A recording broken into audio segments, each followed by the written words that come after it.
tivesse eu que fixar a data em que se completa a formação do sistema carcerário, não escolheria 1810 e o Código Penal, nem mesmo 1844, com a lei que estabelecia o princípio do internamento celular.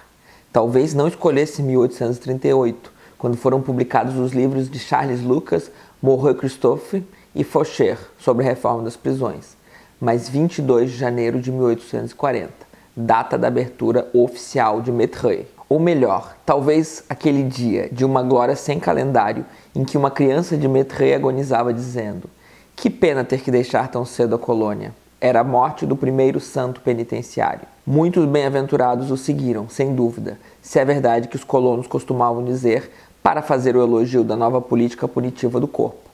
Preferiríamos as pancadas, mas a cela é melhor para nós. Não sem um pouco de ironia, né? Foucault descreve o que ele chama de formação do sistema carcerário, tá?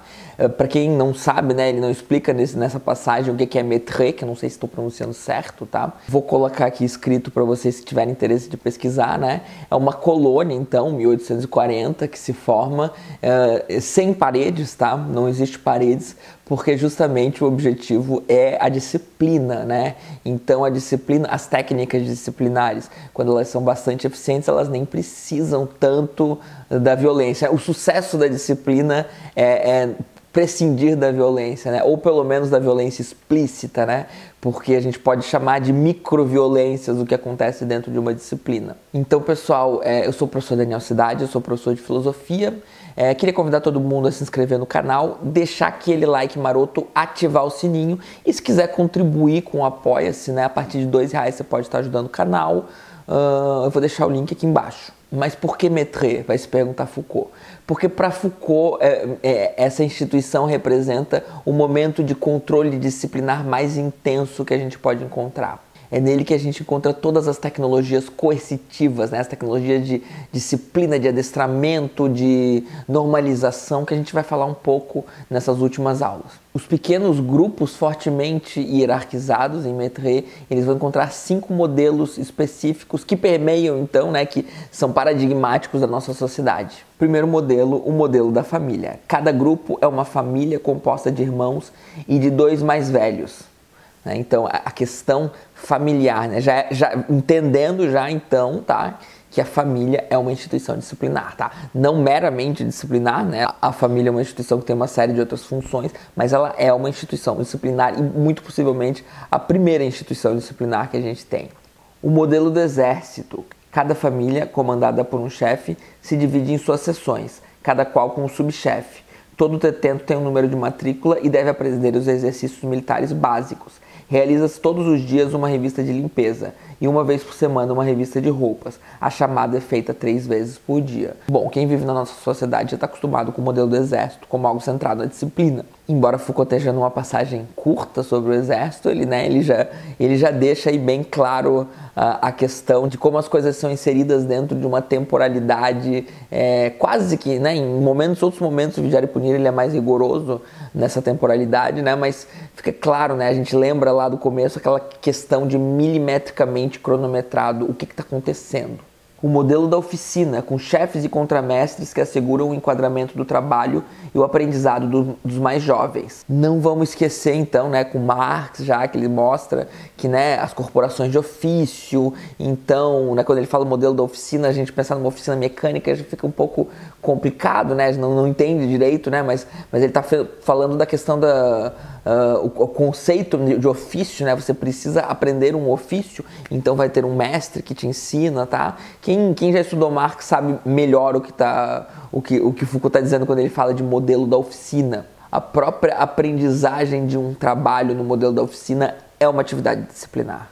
O modelo da escola, 1 hora ou 1h30 de aula por dia. O ensino é feito pelo professor e pelos subchefes. Bom, não é tanta escola assim, né? Porque é uma instituição de reformatória, né? Inclusive eu esqueci de comentar, né? O Mettray é para jovens de 6 a 21 anos, tá? Então entra-se muito cedo nessa vida disciplinar, entra muito cedo na possibilidade de você ser considerado um delinquente, né? A ideia de criança, a ideia de que se a criança entrou na delinquência tem algo errado com o sistema, não tanto com a criança, é completamente alheia a esse momento, tá? A gente vai precisar de muita psicologia, muita pedagogia, muito estudo do que é essa tal de infância, né? E muita construção, inclusive, dessa tal de infância, para ter essa consciência. E por fim, o modelo judiciário. Todos os dias se faz uma distribuição de justiça no parlatório.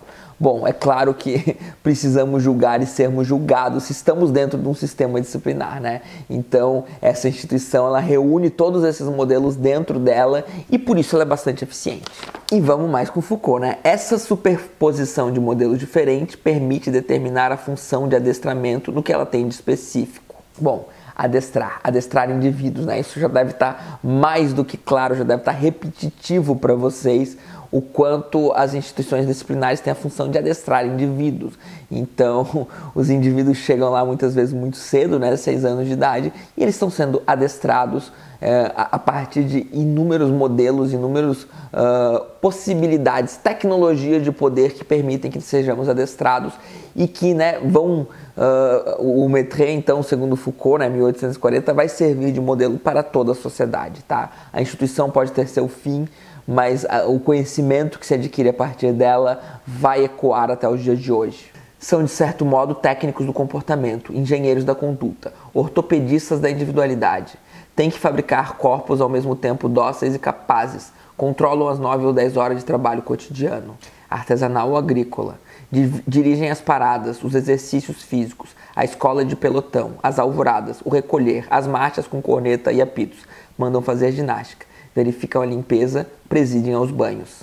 Engenheiros da conduta e ortopedistas da individualidade. 2 termos bastante interessantes para a gente pensar essa sociedade disciplinar que está se formando, né? Ortopedistas da individualidade. Olha como ele está pensando numa materialidade, literalmente, né? Onde a própria individualidade é criada, né? Dentro de um contexto, né? Ou engenheiros da conduta, né? A sua conduta está sendo passível de uma engenharia que vem de fora, tá? Estão literalmente produzindo conhecimento sobre os indivíduos, conhecimento de como fazer com que a conduta dos indivíduos siga um rumo e não outro. Como a gente pode ver nessa passagem, né? A modelagem do corpo dá lugar ao conhecimento do indivíduo. O aprendizado das técnicas induz a modo de comportamento e a aquisição de aptidões se mistura com a fixação de relações de poder. Esse conhecimento que se produz sobre o indivíduo permite fixar as relações de poder, né? Quanto mais a gente conhece os indivíduos, quanto mais a gente tem controle sobre como eles vão se comportar,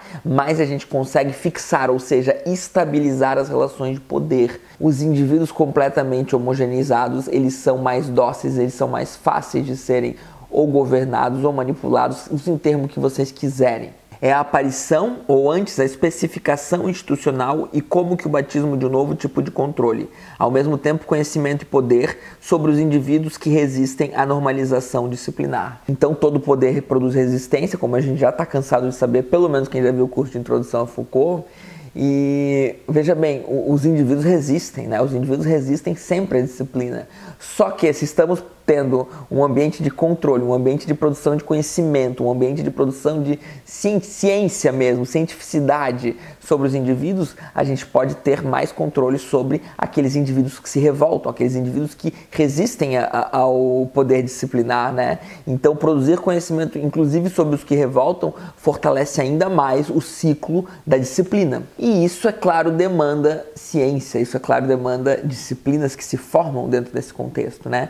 Mas os controles de normalidade eram, por sua vez, fortemente enquadrados por uma medicina ou uma psiquiatria que lhes garantiam uma forma de cientificidade. Estavam apoiados no aparelho judiciário que, de maneira direta ou indireta, trazia-lhes sua caução legal. Então, né, a psiquiatria, a medicina vai dar uma cientificidade a esse modelo disciplinar e a lei, o jurídico, vai dar a sua legitimidade jurídica, né? Um se apoia no outro, a ciência e o jurídico, né, e o poder. Então lembremos mais uma vez das relações de poder, das considerações de Foucault sobre o poder. O poder produz, o saber produz poder, e o poder dá garantia material ao saber. Então, a partir de Maitrey, os suportes institucionais vão se proliferar.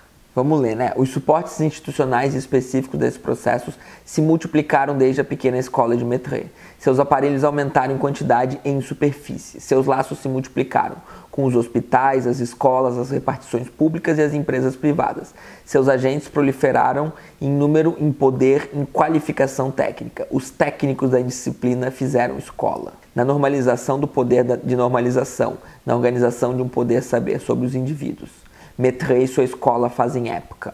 Então a gente está num contexto onde uma instituição permite a aquisição de conhecimento sobre o poder disciplinar, que permite que ele se prolifere para além dessa instituição e ecoe inclusive para além da existência dessa instituição, tá? Nas escolas, hospitais e uma série, né? Inclusive na própria produção de ciência sobre o ser humano, tá? Isso é importante que fique claro que Foucault também está batendo, então, criticando a produção de ciência sobre o ser humano. Uma última passagem. As fronteiras, que já eram um pouco claras na era clássica, entre o encarceramento, os castigos dos judiciários e as instituições de disciplina, tendem a desaparecer para constituir um grande contínuo carcerário, que difunde as técnicas penitenciárias até as disciplinas mais inocentes, transmitem as normas disciplinares até a essência do sistema penal e fazem pesar sobre a menor ilegalidade, sobre a mínima irregularidade, desvio ou anomalia a ameaça da delinquência. Então, a questão do poder, né, e das micro-relações de poder, toda essa produção, esse contínuo carcerário, olha o termo que Foucault escolhe, contínuo, né? Quer dizer que o carcerário se torna um contínuo em toda a sociedade, né? Os menores desvios já podem ser inseridos dentro da lógica do carcerário. Não que você vá necessariamente ser encarcerado, se bem que num contexto onde se encarceram crianças de 6 anos, né?